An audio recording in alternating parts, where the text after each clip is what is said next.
Bueno, ¿qué tal? Hoy vamos a ver la unidad uno del programa. Yo siempre les digo que es importante complementar lo que está en esta videoclase con el libro e incluso con el material que está subido en el aula virtual de la asignatura. Fíjense que en esta unidad vamos a hacer hincapié sobre todo a las técnicas que se usan para el estudio en citología, histología y en embriología. ¿Por qué es importante conocer la estructura de una célula o de un tejido? Bueno, ustedes saben que hay un adagio ya bastante antiguo que hace referencia a estructura-función, es decir, que para una determinada función existe una estructura que lleva o permite llevar adelante esa función de una manera óptima. Bien, no quiere decir que sea la única estructura, puede haber más de una, pero hay una relación entre la estructura de algo y su función. Ustedes traten de tomar este adagio incluso hasta en cualquier otro tema de la vida cotidiana, ¿sí? Entonces, una determinada forma de una célula o de un tejido le permite llevar adelante una determinada función. Y es importante estudiarla en condiciones normales porque justamente en las patologías, cuando la función de una célula, de un tejido, de un órgano se ven alteradas, también eso tiene que ver con una alteración generalmente a nivel de la estructura. Bien, entonces es importante estudiar la estructura a nivel de la célula, o sea, la citología, el estudio de la célula, y de la histología, el estudio de los tejidos. ¿Y por qué la embriología? Y bueno, muchas de las anomalías que presenta una persona son congénitas, o sea, se encuentran presentes ya al nacimiento. Entonces, también lograr entender esa anomalía, o para lograr entender esas anomalías, es importante conocer cómo se da el proceso embrionario que ha permitido que se forme un determinado tejido, un determinado órgano. Así que van un poco de la mano, porque uno puede ver una estructura alterada y entender esa alteración desde la embriología, ¿sí? Entonces es muy importante la complementación de estas tres ciencias, ¿sí? Bueno, la idea es que a lo largo de las clases, o sea, yo tampoco quiero describir demasiado la asignatura desde lo teórico, sino que a mí me gustaría que a lo largo del cursado sean ustedes los que saquen las conclusiones de qué utilidad tiene esta asignatura en su futuro quehacer profesional como médicos.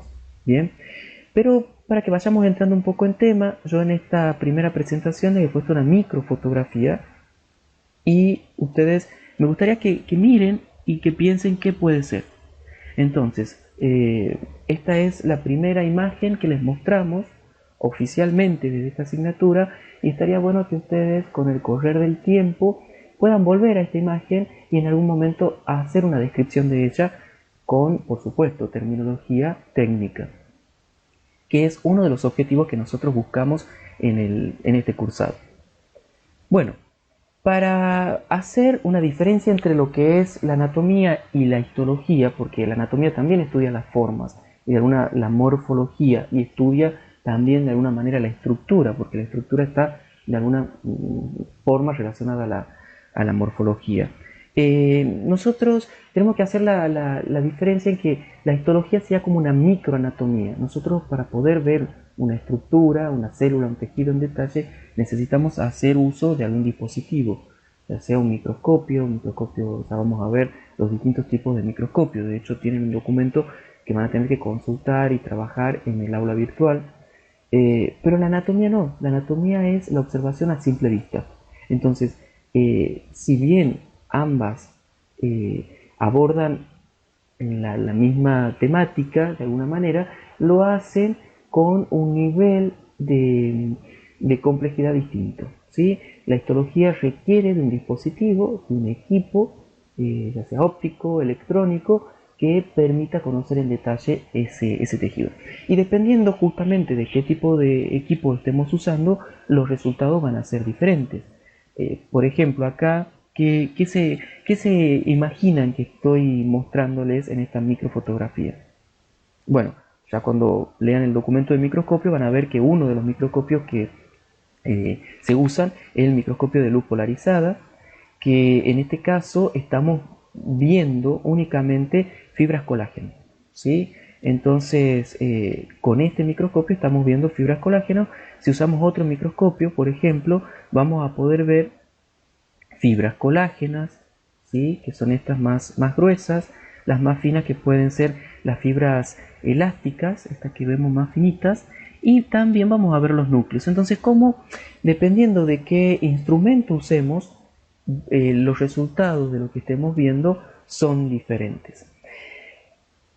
Esto, justamente, este es uno de los temas más importantes que ustedes tienen que conocer desde el inicio de la asignatura, porque en los prácticos van a trabajar con preparados histológicos, entonces tienen que conocer cuál ha sido el procedimiento que ha permitido su obtención.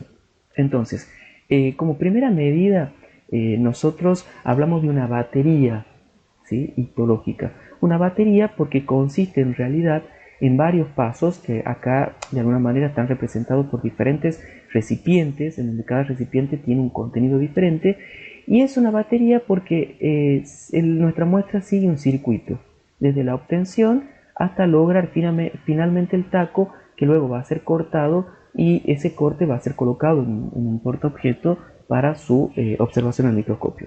O sea, una conclusión, algo que ustedes tienen que ya definir de esta diapositiva es que estamos hablando que en histología necesitamos de un dispositivo para poder visualizar a nivel microscópico la estructura. Entonces esa muestra no la podemos visualizar así nomás, ¿sí? Nosotros necesitamos hacer una preparación previa para poder ver. En este caso vamos a ver tejidos ya muertos, ¿bien? Pero el capítulo aparte, o sea, después al final de la clase podemos hacer referencia a que también se pueden visualizar tejidos vivos. Incluso cuando ustedes vean los distintos microscopios van a encontrar que hay algunos de ellos que sirven para visualizar células y tejidos, o sea, células vivas, ¿bien? Pero si nosotros queremos ver tejido, sí o sí, de acuerdo al fundamento de la microscopía, necesitamos que ese tejido sea lo suficientemente fino para poder ser atravesado por la luz, ¿bien? Entonces, para lograr eso, nosotros primero tenemos que obtener la muestra y tenemos que fijarla, ¿sí? Una de las primeras etapas que tenemos que hacer, como el proceso lleva tiempo, es fijarla. ¿Para qué? Y bueno, ¿qué significa fijar algo? Es dejarlo de una manera estática.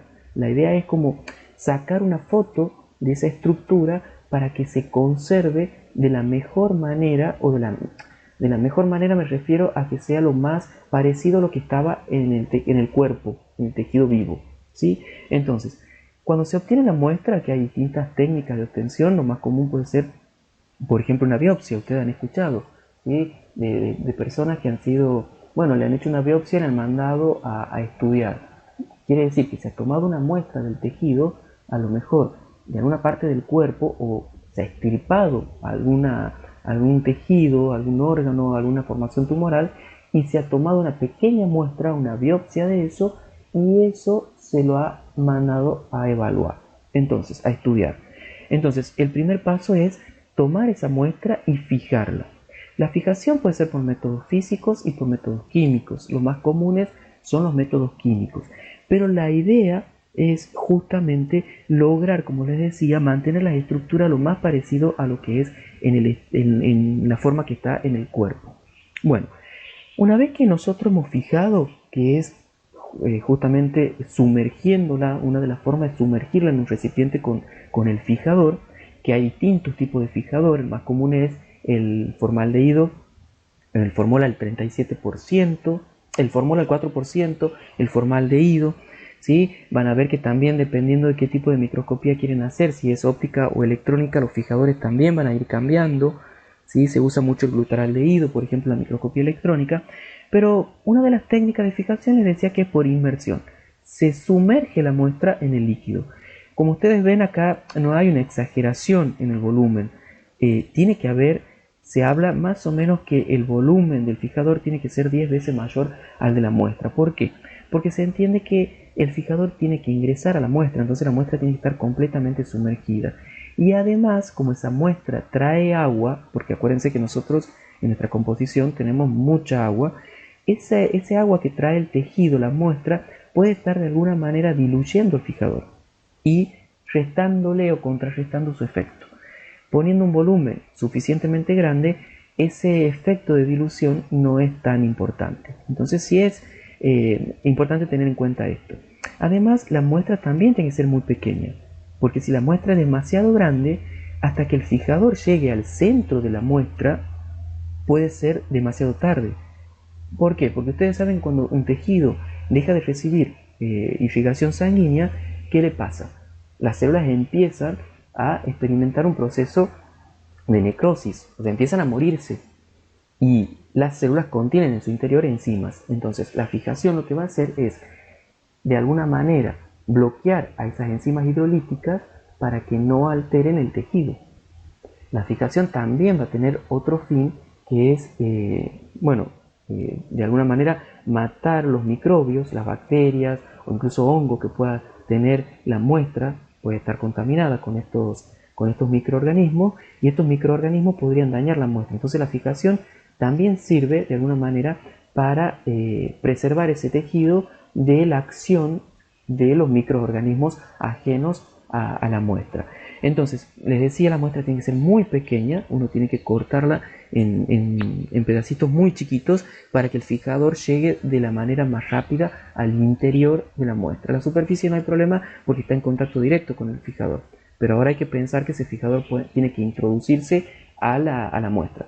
Entonces, también dependiendo del tejido, hay casos en que se usan sustancias o agentes que ayudan a permeabilizar la muestra. Por ejemplo, en los casos de embriones de anfibio, que es algo con lo que yo también he trabajado, se usan detergentes. Entonces, los detergentes, particularmente el detergente que se llama Twin, lo que hace es permeabilizar el embrión para que el fijador pueda ingresar de una manera rápida y fijar todas las estructuras en su interior. Bueno, la idea es obtener la muestra, fijarlas y pasarla por una serie de etapas de tal manera de poder cortarla. Si nosotros la fijamos, esta muestra está bien, está fijada, se han preservado sus estructuras, pero si queremos cortarla, para hacer un corte que tiene que ser en el orden de las micras, o sea, en la milésima, una micra o un micrómetro es la milésima parte de un milímetro. Entonces, imagínense que para hacer un corte tan finito, nosotros no podemos hacerla con un bisturí o no podemos hacerlo con un cuchillo. Bien, tenemos que hacerlo con un equipo especial que se conoce con el nombre de micrótomo, lo vamos a ver más adelante. Pero se imaginarán que para cortar eso de una manera tan finita, la muestra tiene que ser lo suficientemente dura. ¿Por qué? Imagínense el pan. Si ustedes no tienen un cuchillo para cortar pan y quieren cortarlo con un cuchillo cualquiera, ¿qué les pasa? El pan es blando y empieza a desarmarse. Entonces esta muestra también, si nosotros queremos cortarla de un espesor que puede estar en las 3 micras, generalmente se usan de 5 micras, 7 micras, ¿sí? Pero supónganse de 3 a 10 micras. Si queremos hacer un corte tan finito, la muestra tiene que estar bastante sólida, bastante con una dureza suficiente para que no se rompa. Entonces, para llegar a eso, tenemos que someter nuestra muestra fijada a un proceso de inclusión que se llama. Bien, ¿y en qué consiste esta inclusión? La inclusión, como el nombre lo dice, significa incluir algo que le dé dureza a esa muestra. Bueno, esta muestra decíamos que en un comienzo tenía agua y el agua que tenía en su interior ha sido reemplazada por el fijador. Pero el fijador tiene naturaleza acuosa, es hidrofílico. La mayoría de las sustancias que se usan en la inclusión son hidrofóbicas. O sea que si nosotros queremos poner directamente esa sustancia, como puede ser la parafina, o como puede ser, por ejemplo, una resina, no va a poder entrar porque la muestra, todo su interior, está ocupado por el fijador. Y como el fijador es hidrofílico y la sustancia de inclusión hidrofóbica se repelen. Entonces vamos a tener que retirar el fijador y reemplazarlo por algo que sea hidrofóbico y sí pueda ser reemplazado fácilmente por la sustancia de inclusión. Entonces, ¿qué vamos a usar? Vamos a usar líquidos intermediarios, o sea, vamos a empezar a sacar el fijador reemplazándolo por algo que se mezcla con el agua, que es el alcohol. Entonces vamos a empezar a poner acá, vamos a ir pasando nuestra muestra en concentraciones alcohólicas crecientes, es decir, vamos a arrancar por ejemplo con este recipiente que tenga alcohol 70, o sea 70% de alcohol y 30% de agua. Vamos a pasar a este otro que tenga 80%, o sea 80% de alcohol y 20% de agua. Ven que se va reemplazando el agua por el alcohol. Entonces la idea es que nuestra muestra también se empape, ¿sí?, de esa solución. Entonces su interior va a empezar a tener ya alcohol al 80%, alcohol al 90%, hasta llegar a un alcohol 100%. O sea que el interior de la muestra esté ocupada por alcohol. ¿Y por qué por alcohol? Bueno, porque el alcohol justamente tiene una capacidad que se lleva bien con el agua, pero también se lleva bien con otra sustancia que es justamente el que se conoce como aclarante. El aclarante es como un líquido intermedio que el más común es el silol, ¿sí?, o los silenos. El silol, ¿qué va a hacer?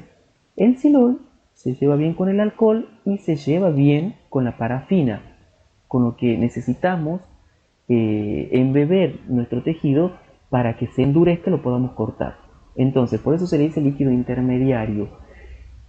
Si nosotros ahora a ese tejido que tiene 100% alcohol empezamos a pasarlo por recipiente que tienen silol, el silol se va a unir al alcohol y de alguna manera lo va a empezar a reemplazar. Entonces hacemos 2 o 3 pasajes, ¿sí?, de la muestra por recipientes con silol puro, y el silol, al final nuestra muestra va a tener silol puro. ¿Y qué conseguimos con eso?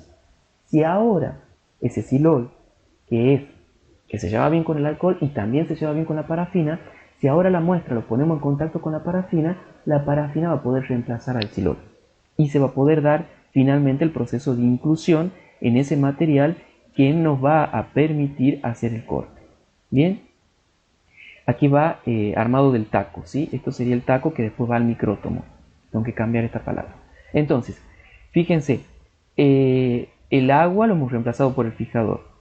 El fijador, como tenía naturaleza hidrofílica, lo hemos empezado a reemplazar por el alcohol, porque el alcohol, además de llevarse bien con el agua, se lleva bien con el aclarante, que es el silol. ¿Y por qué lo usamos el silol? Porque el silol se lleva muy bien con la sustancia de inclusión, que puede ser parafina, por ejemplo. Una marca comercial es el Paraplas, o puede ser una resina, ¿sí? Entonces, una vez que ya nuestra muestra la hemos sumergido en 2 o 3 recipientes por un determinado tiempo, ¿sí?, que tiene un recipiente con silol, ya esa muestra puede estar en contacto con con el líquido de inclusión para que reemplace el silol. Y una vez, eso generalmente se hace si se usa parafina, la parafina entre 52 y 60 grados, 65 grados, está en estado líquido. Entonces la parafina en estado líquido reemplaza al silol que tenía la muestra. Cuando nosotros retiramos de la estufa a esta muestra, ¿sí?, y lo ponemos en una cajita de cartón, lo dejamos a temperatura ambiente, esa parafina al bajar la temperatura se solidifica. Se solidifica la parafina que ha quedado por fuera de la muestra y la parafina que ha quedado dentro de la muestra.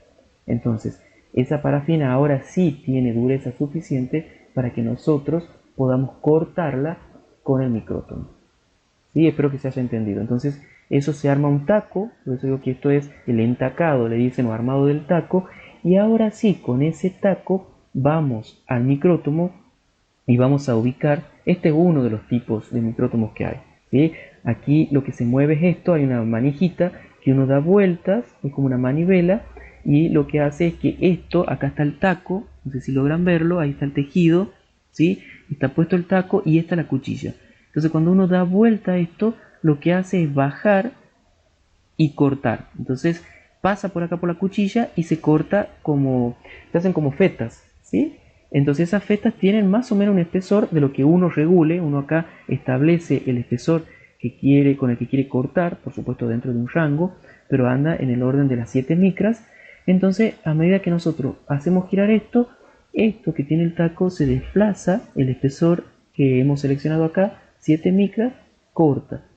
Giramos de vuelta, se desplaza 7 micras, corta, y así vamos obteniendo distintas fetas que la vamos a poner en un portaobjeto. Bien. Ustedes imaginarán que este proceso lleva tiempo, porque cuando yo les hablo que hay que ponerla en alcohol, que hay que hacer una batería, o sea, son varios recipientes y varias soluciones por las que tienen que pasar la muestra, cada uno de esos, su estadía en cada uno de esos recipientes exige un tiempo determinado. Entonces, hay situaciones en las que el médico necesita saber si el tejido, cuando está en el quirófano, tiene que estirpar a lo mejor, por ejemplo, a ver, supónganse un pedazo de intestino que tiene un megacolon porque le falta inervación nerviosa. Entonces, lo que hace el médico es empezar a cortar ese intestino, eliminando la parte del intestino que no tiene inervación nerviosa, hasta llegar al intestino que sí tiene y unirlo. ¿Por qué?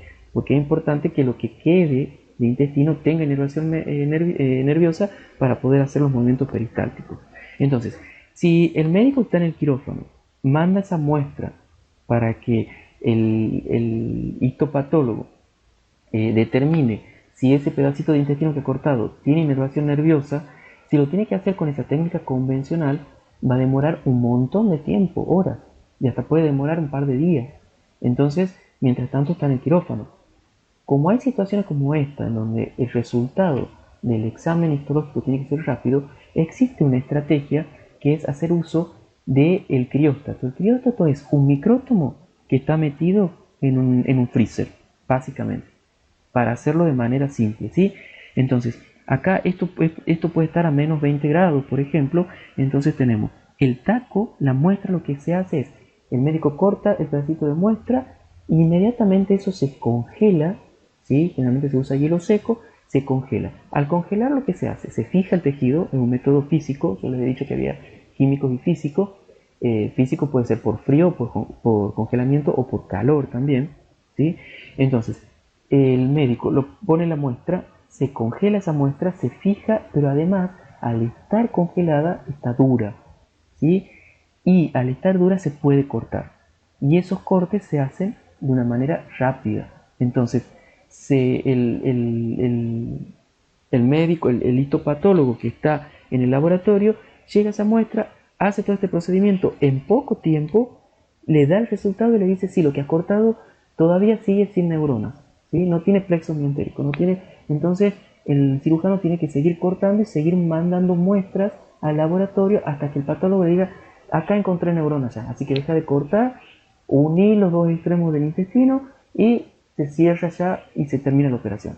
Bien, entonces es otra técnica y es importante porque incluso se usa, a lo mejor no por una cuestión solo de apuro y de tiempo, sino también porque ustedes se imaginarán que los solventes que se usan en la técnica que expliqué al comienzo disuelven los lípidos. Entonces, si nosotros estamos estudiando una enfermedad, por ejemplo, que tiene que ver con la acumulación de lisosomas, ¿sí? La acumulación de lípidos, no nos va a servir porque los lípidos van a arrastrar todos los lisosomas y nuestras muestras no van a tener los lisosomas intactos. Entonces, una forma de resolver esto es haciendo un corte por crióstato. Entonces se hace el corte por crióstato y se pueden después marcar, por ejemplo, los lípidos con un colorante especial. En este caso puede ser el rojo sudán, ¿sí? Entonces, se ven las células, se han preservado las células gracias a que se ha usado el frío.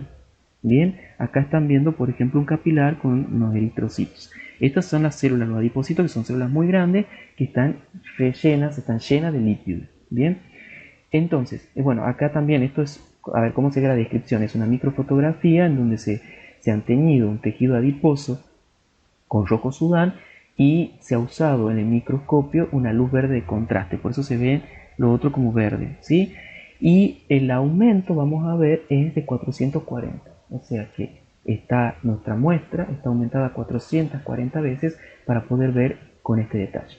Esto es muy importante y lo vamos a ver más adelante, que ustedes mencionen el aumento. Otra cosa que se hace es poner una barra, ¿sí? Que cuando se saca la foto en el microscopio esa barra ya se sabe qué medida tiene y se dice, la barra corresponde, por ejemplo, a 20 micras. Entonces uno de esa manera tiene una relación de lo que está viendo, sabe qué tamaño tiene. Bien. Algo muy importante cuando hablamos del entacado, ¿se acuerdan? Aquí, cuando uno va a poner la muestra, no es que lo pone en la cubetita. Nosotros, bueno, ustedes van a ver en los laboratorios de histología, cuando se hagan los laboratorios, van a ver que tenemos unas cajitas plásticas compradas, pero esas también tranquilamente se hacen con cartón, ¿sí? Pero la idea es que cuando uno pone la muestra, lo hace mirando en una lupa para ubicar la muestra de tal manera que después sepamos cómo cortarla. ¿Por qué? Porque justamente de acuerdo a cómo se ubique esa muestra en el taco, y los cortes que hagamos, los resultados que podamos obtener. Si nosotros, por ejemplo, sin saber, la ponemos como sea la muestra, si yo les doy una muestra así como sea, y ustedes hacen un corte y cortan así, van a ver esto. A lo mejor otros compañeros de ustedes cortan aquí, ¿sí? Y ven esto. Cortan aquí en este plano y ven esto. Cortan aquí y ven esto. Cortan aquí y ven esto. Y si cortan aquí, que justamente va por esta línea, y esto, ven esto. Entonces yo les pregunto, ¿qué están viendo? Me pueden explicar, bueno, yo veo un tubo, acá yo veo dos tubos, acá veo una U, un órgano en forma de herradura, y les puedo preguntar a ustedes, ¿les parece que es el mismo órgano? Y probablemente me digan que no, porque las formas que están viendo cada uno son diferentes, pero sin embargo, la estructura, el órgano que están viendo es el mismo, solo que de acuerdo a cómo se han realizado los cortes, es la estructura que están viendo. Entonces es fundamental la ubicación.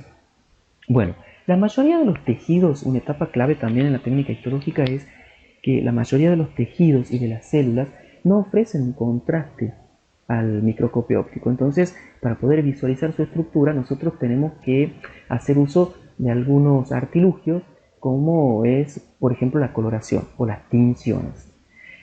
Las tinciones se logran porque ustedes fíjense que los componentes celulares, ustedes han estudiado, han visto algo en el cursillo y lo van a ver en bioquímica, el tema del pH.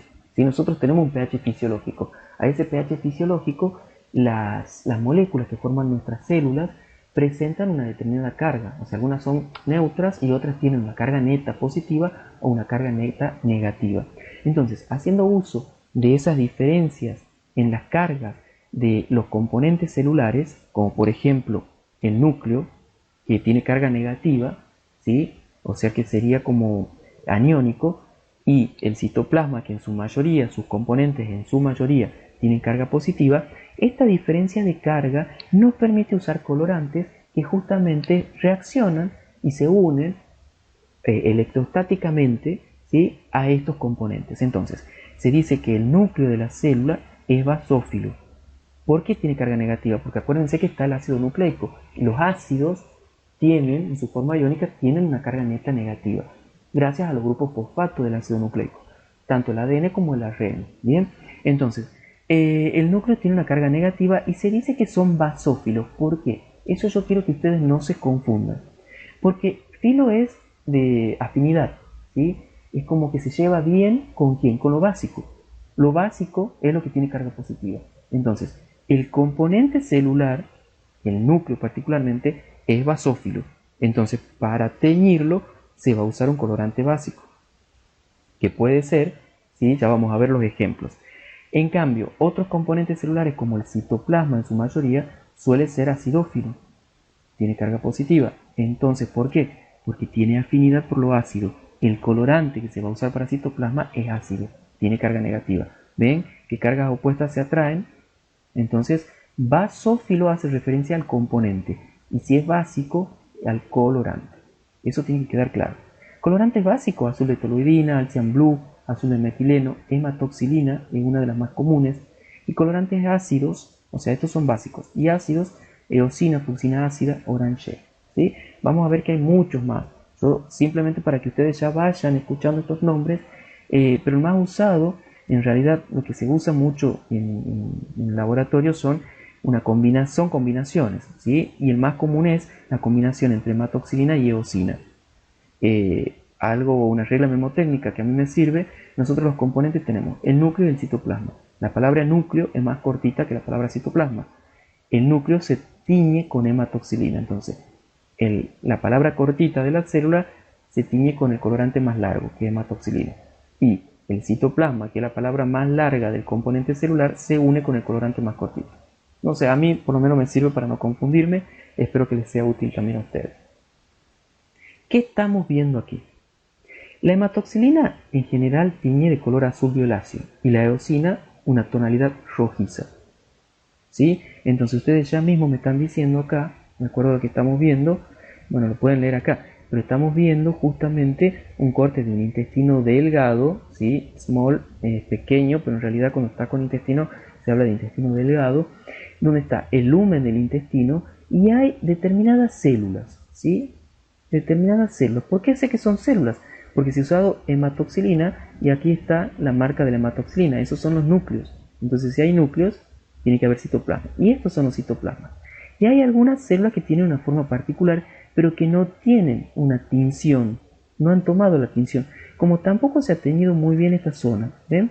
Entonces los núcleos están de color azul violáceo y la eosina un poquito rojiza, ¿sí? O rosácea. Bien, entonces si ustedes se fijan, con esta tinción podemos delimitar de alguna manera dónde están las células y dónde está el lumen. Pero con esta tinción, ¿sí? Que es justamente el método del ácido periódico y del reactivo de Schiff, que es la reacción de Paz, sirve para detectar macromoléculas que son ricas en hidratos de carbono. ¿Qué macromoléculas conocen que están en la superficie de las células que son ricas en hidratos de carbono? Justamente las glicoproteínas. Entonces, también sirve para detectar glucógeno.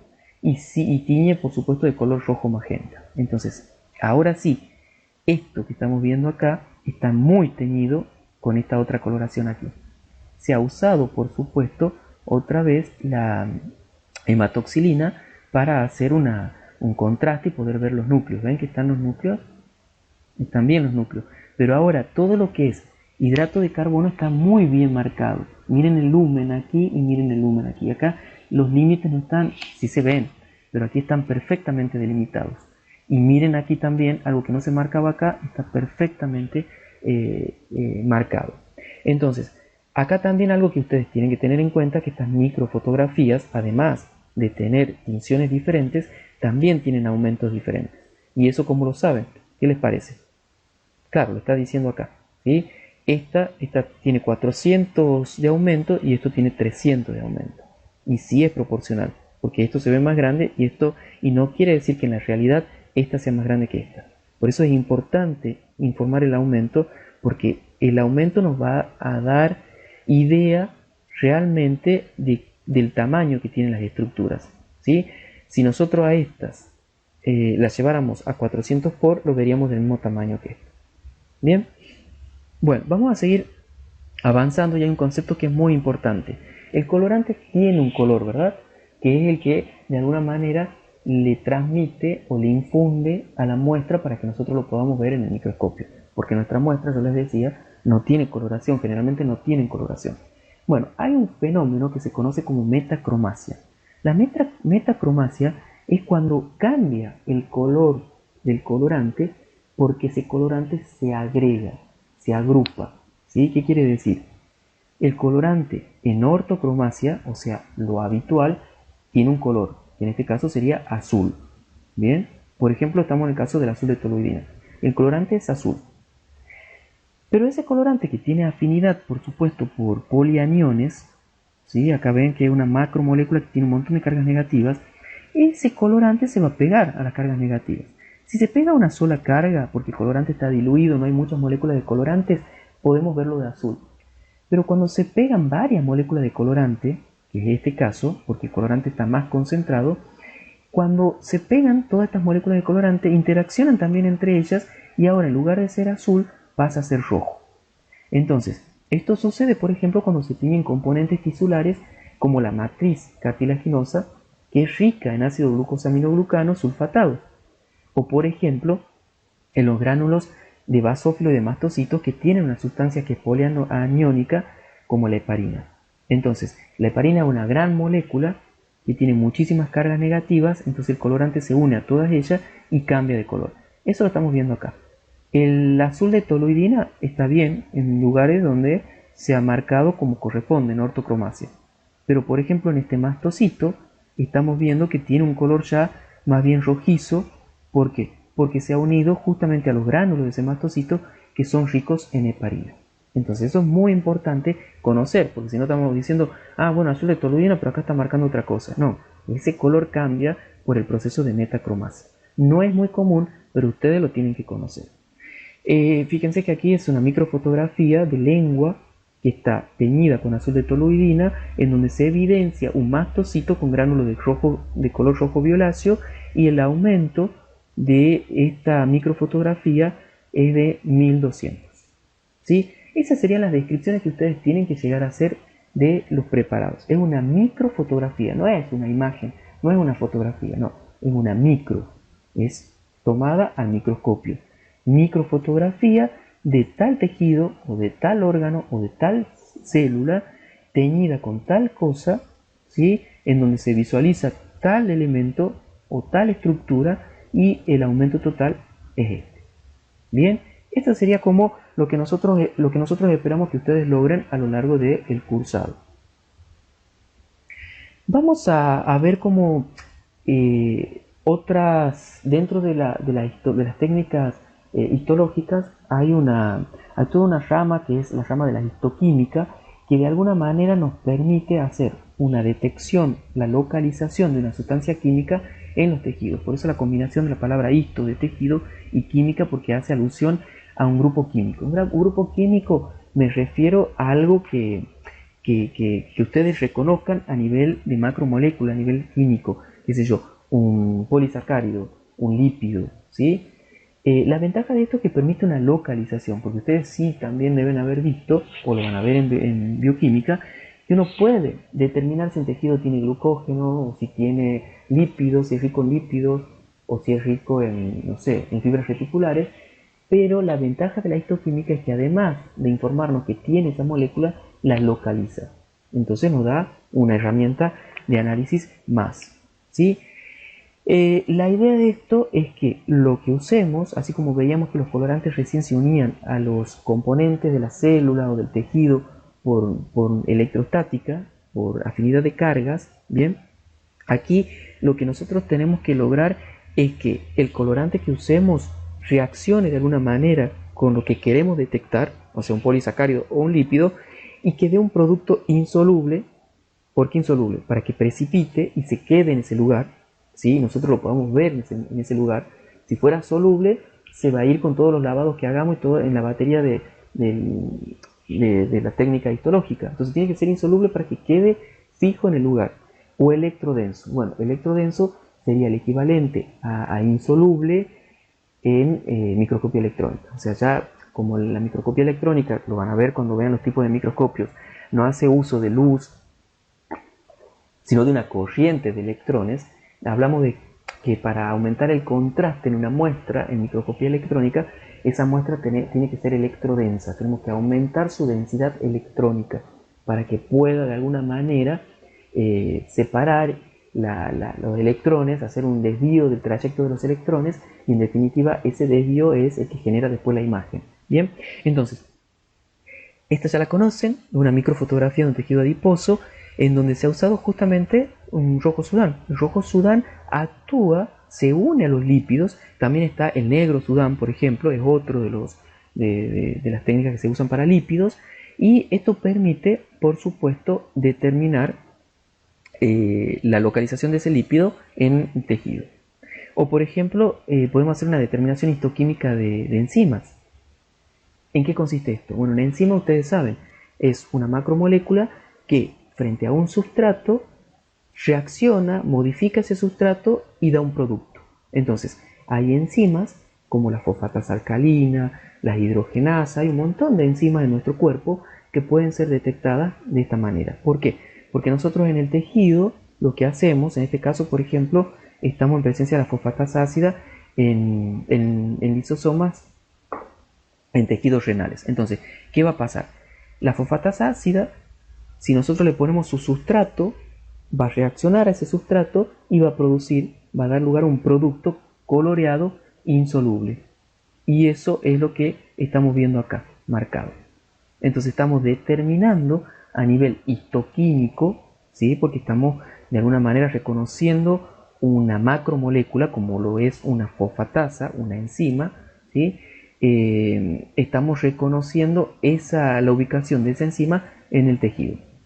Bien, entonces esa es una de las aplicaciones de la histoquímica.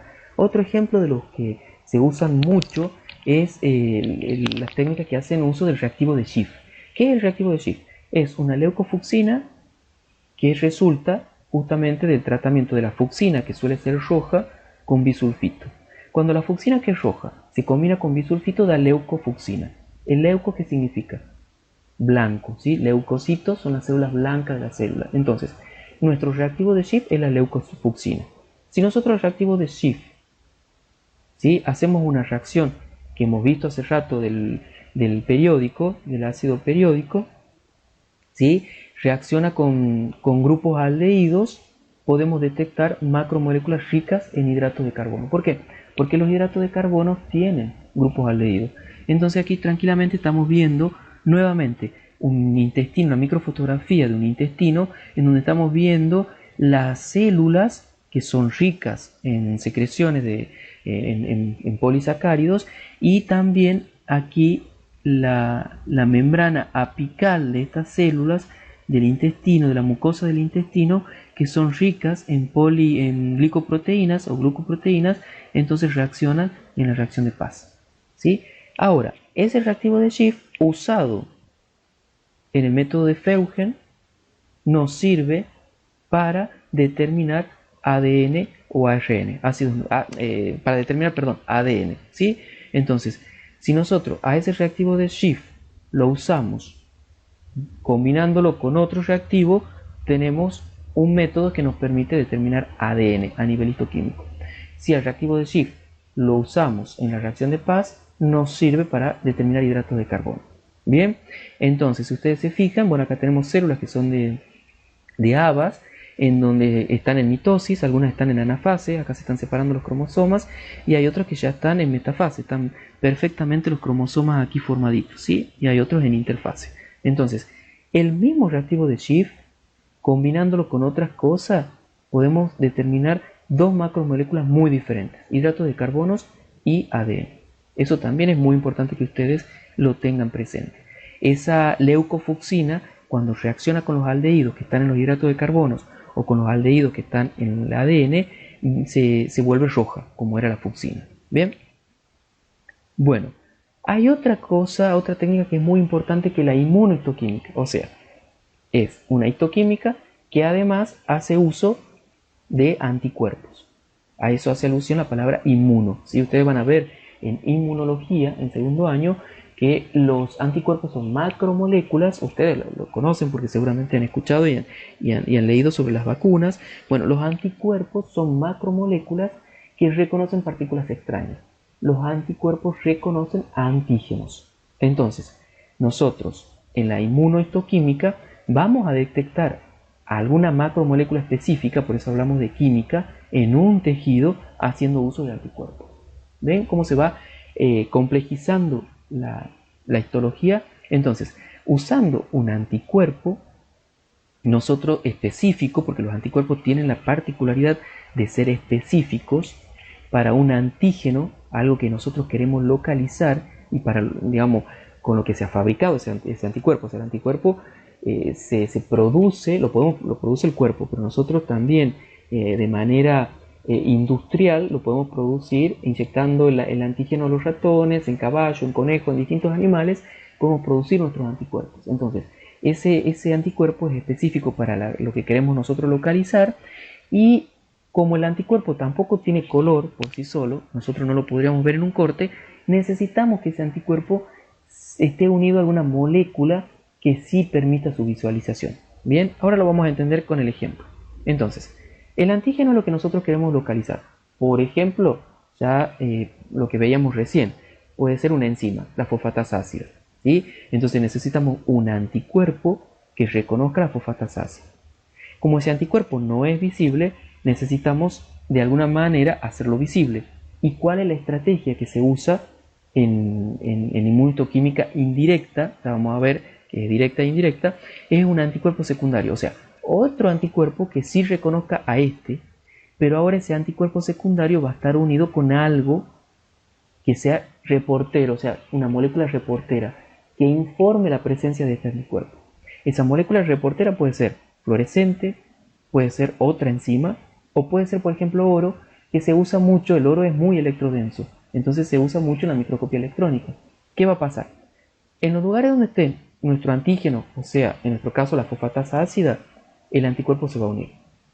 ¿Sí? Vamos a lavar, así se elimina todo, o sea, la técnica tiene varios pasos, pero lo simple sería esto, poner nuestro anticuerpo, nuestro tejido en presencia del anticuerpo, darle tiempo para que el anticuerpo empiece a patrullar por todo el tejido y donde encuentre su antígeno, ven que acá hay como una llave y una cerradura, por eso es específico, no es cualquier llave que entra en esta cerradura, cuando encuentra se une y la afinidad es tal que no se separa. Entonces lavamos para eliminar todo el anticuerpo que no se ha unido y después incubamos con el secundario. Entonces, ese anticuerpo, ahora si se fijan, acá está la cerradura, la llave, ¿sí? Entonces, este anticuerpo se va a unir solo a este. Cuando se una, esto lo vamos a poder ver en un microscopio de fluorescencia porque va a fluorecer, ¿sí? Si no tenemos un microscopio de fluorescencia, hacemos una inmunistoquímica, o sea, usamos, qué sé yo, en vez de una marca fluorescente, una peroxidasa. Esto es una fosfatasa, pero esto es una peroxidasa. Entonces, la peroxidasa reacciona frente al agua oxigenada, al peróxido de hidrógeno, y en presencia de otros elementos que se suelen usar, como la diaminobencidina, por ejemplo, hace que esa diaminobencidina dé un producto que es precipitado y coloreado. Entonces eso se lo va a ver en el microscopio. O puede ser que ese anticuerpo secundario esté unido a oro. Cuanto más anticuerpo secundario se une al primario, porque hay más fosfatasa ácida, más electrodensa va a ser la muestra y eso se va a ver mejor en el microscopio. Si veamos algunos ejemplos. Aquí, por ejemplo, tenemos una microfotografía de un tejido renal de ratón en el que se está poniendo en evidencia la presencia del receptor de endocitosis. Ustedes saben que los túbulos, bueno, lo van a estudiar, en el sistema urinario los túbulos del riñón tienen uno de los procesos que se dan y que es muy importante, la endocitosis. La endocitosis se realiza mediada por un receptor. ¿Sí? En este caso es la megalina, pero no importa el nombre del receptor. La idea es que nosotros tenemos que localizar ese receptor. ¿Cómo lo logramos? Usando un anticuerpo que es específico, que ha sido diseñado para unirse a ese receptor y a su vez ese anticuerpo va a ser reconocido por un segundo anticuerpo que está unido a fluoresceína. La fluoresceína, cuando nosotros la miramos al microscopio de fluorescencia, produce una marca fluorescente, o sea, florece, como el nombre lo sugiere. Esto, como les decía, una microfotografía y el aumento de 300 por. En este caso estamos también en presencia de tejido renal, en donde está poniendo en evidencia la aquaporina. ¿Sí?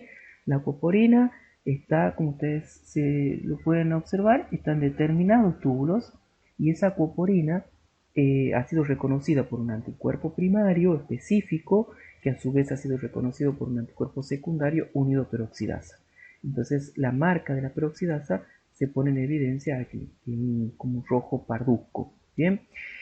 O esto que está aquí también, ¿sí? Y el aumento de 450 por. Yo les decía que había una inmunohistoquímica directa o una inmunohistoquímica indirecta. Hasta ahora la que nosotros hemos visto es la indirecta. ¿Por qué? Porque el anticuerpo que detectamos, el que tiene la marca, no es el que reconoce la molécula o el antígeno de interés, ¿sí? Es el que reconoce al anticuerpo intermediario. Por eso es indirecta. En la directa, el anticuerpo que se usa es solamente uno, o sea que no hay primario y secundario, sino que sería el primario, pero en realidad es uno. Y ese mismo anticuerpo que se usa tiene una marca que permite visualizarlo. Cuando se usa directa e indirecta, generalmente la indirecta lo que ayuda es a amplificar la señal. Si nuestro antígeno está en poca cantidad en el tejido, con un solo anticuerpo y una sola marca posiblemente no lo podamos visualizar tan bien. En cambio, usando la indirecta, como este anticuerpo que reconoce nuestro antígeno tiene distintos puntos que son reconocidos por más de un anticuerpo secundario, vamos a tener por este antígeno, en este ejemplo, dos moléculas fluorescentes, por ejemplo. Entonces la intensidad que tenemos aquí va a ser mayor que la que tenemos en este caso, en donde es una marca fluorescente por cada antígeno. Bueno, de microscopía vamos a... Este es el microscopio que ustedes van a poder usar en el laboratorio. La verdad que son unos microscopios muy buenos, muy lindos. Como les decía, tienen un documento en el aula virtual para trabajar sobre microscopía. Pero básicamente, para introducir a la diapositiva que sigue, tenemos que mencionar las principales partes de ese microscopio. Tenemos partes que son fijas y partes que son móviles, ¿sí? Ocular y objetivo. Ambas son lentes con características diferentes, pero esta se llama ocular porque está cerca de los ojos, es donde nosotros nos acercamos para mirar. Y objetivo porque está cerca del objeto. El objeto se ubica acá en la platina, en un portaobjeto. Bien, entonces ese objetivo, que es donde yo quiero hacer hincapié porque tiene que ver con las diapositivas que sigue, tiene características determinadas. El objetivo tiene un aumento, ¿sí? Y en este revólver hay distintos objetivos porque cada objetivo tiene un aumento diferente. En este caso que estamos viendo es el objetivo 100 por. Y ustedes van a ver que hay una barrita y dice 0,8. Vamos a ver qué significa ese 0,8 más adelante, pero para que ustedes presten atención.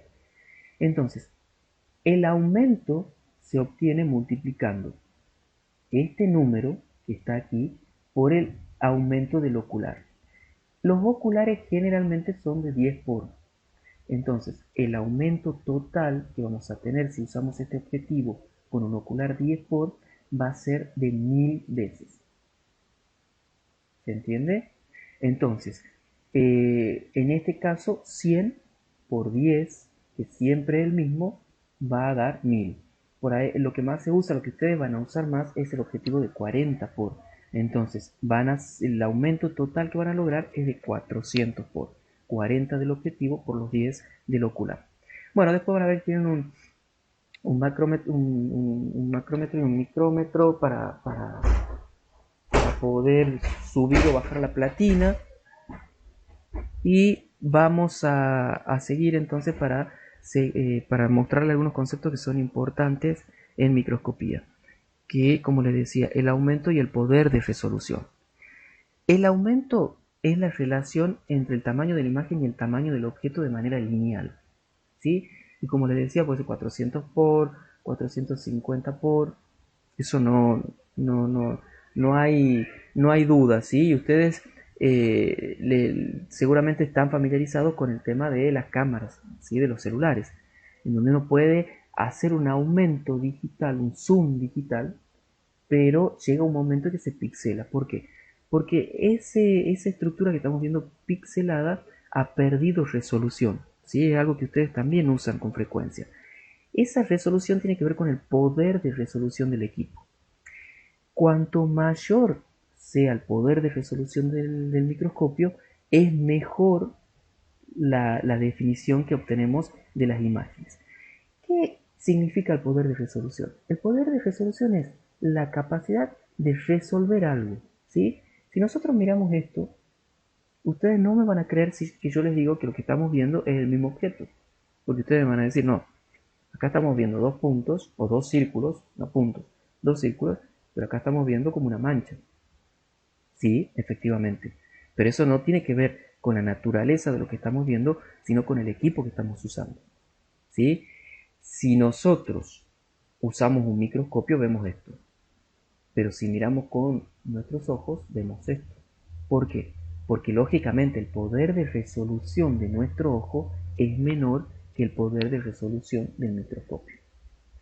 Ese poder de resolución, acá tienen un ejemplo, acá tienen unos datos, ¿sí? En términos generales, porque por supuesto va a depender del tipo de microscopio. Bueno, hay distintas características, pero si ustedes se fijan, el ojo humano, el poder de resolución es de 0,2 milímetros. ¿Sí? Ustedes toman una regla y tomen dos rayitas de las más chiquitas para que nosotros podamos ver digamos, a estos dos círculos como dos círculos, tienen que estar separados por lo menos por 0,2 milímetros. Si estos dos círculos están a una distancia menor, lo vemos así.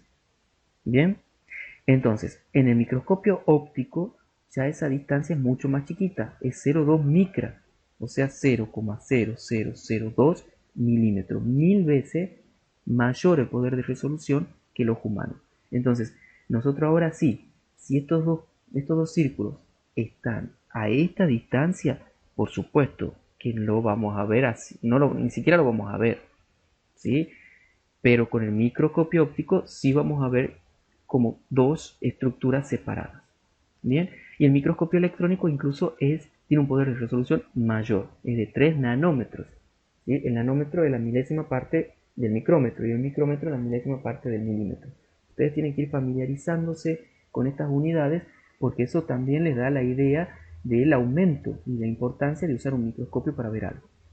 Les decía que el poder de resolución está asociado con esta distancia. Entonces, es inversamente proporcional. A menor distancia, mayor poder de resolución. De hecho, está acá. Esta distancia es más chica que esta.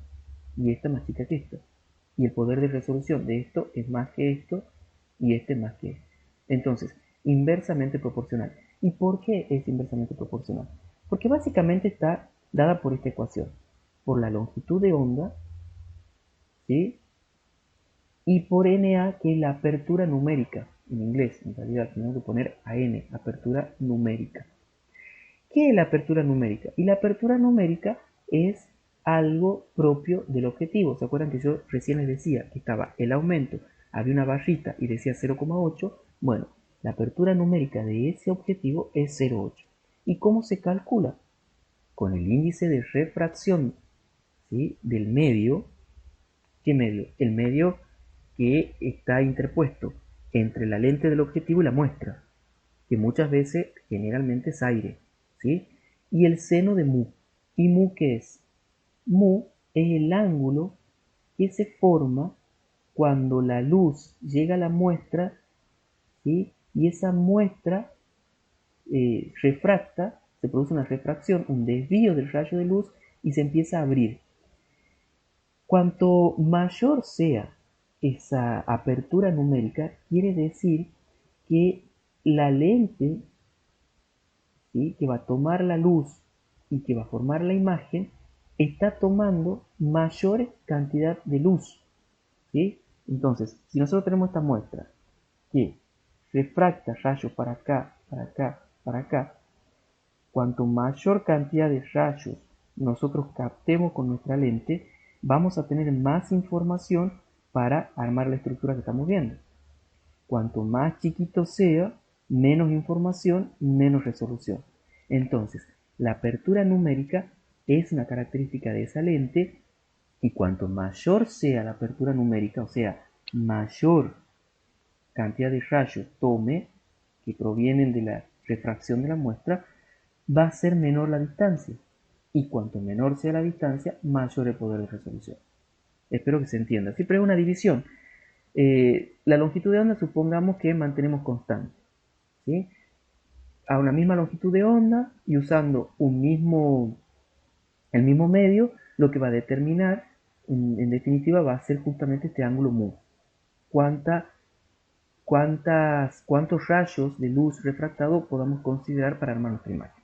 ¿Se entiende? Entonces, el poder de resolución es la capacidad de resolver algo, de verlo con claridad. ¿Bien? Es distinto al aumento. Acá lo que sirve es tipo cuando se compra una cámara y dice de cuántos megapíxeles es. Bueno, ustedes, cuanto mayores megapíxeles tenga la imagen que generan, van a poder aumentarla y no se va a pixelar. Esto es lo mismo. Nosotros con el aumento vamos a ver más grande, pero la resolución con la que veamos depende no del aumento, sino del poder de resolución del objetivo. Bien, entonces, y eso, entre otras cosas, depende de la apertura numérica que está en el objetivo, está marcado en el objetivo. Entonces, si ustedes tienen el mismo aumento, pero tienen un objetivo con una apertura numérica de 0,8 y un objetivo del mismo aumento, pero con una apertura de 0,95, y conviene usar la de 0,95 porque eso van a tener mayor poder de resolución. ¿Sí? Esto con la práctica cuando se entrenen un poco, van a ver que es sencillo, ¿sí? O sea, lo importante aquí es saber también ustedes no van a trabajar con el objetivo de 100 porque se lleva aceite de inmersión. ¿Por qué se logra un poder de resolución tan alto? Porque además cambiamos el aire por un aceite. Entonces, eso también modifica en esta fórmula la apertura numérica, la hace justamente más grande, permite tomar más rayos de luz. Entonces, con un objetivo 100 por, logramos un aumento 1000 por, el microscopio óptico tiene un mayor poder de resolución. Bueno, yo ahora, después de esta clase, van a tener dos actividades para resolver en un foro. Es importante que ustedes participen porque esas preguntas que les voy a hacer sirven de complemento a lo que hemos podido ver durante la videoclase. Nos encontramos en la próxima clase. Que sigan bien.